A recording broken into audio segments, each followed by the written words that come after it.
Friends, today எபிசோடில் ஐஸ்வர்யா வந்து சித்ராவையும் கௌதமியும் படிக்க சொல்கிறாங்க. நாளைக்கு என் குழந்தைய வந்து நல்ல ஸ்கூலில் சேர்க்கறதுக்கு நீங்கள் 2 பேர் தான் எக்ஸாம் எழுத போகிறீங்கன்னு சொல்கிறாங்க. சித்ரா வந்து ஷாக் ஆகிறாங்க.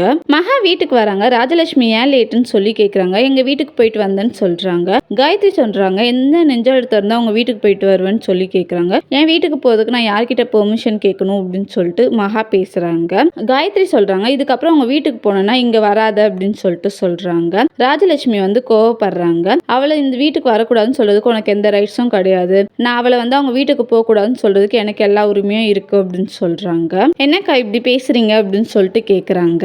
ராஜலட்சுமி சொல்றாங்க, ஓ மருமகளை நான் இப்படி பேசினா நீ சும்மா இருப்பியான்னு சொல்லிட்டு. அனாமிகா தங்கம்க்கா அப்படின்னு சொல்லிட்டு சொல்றாங்க.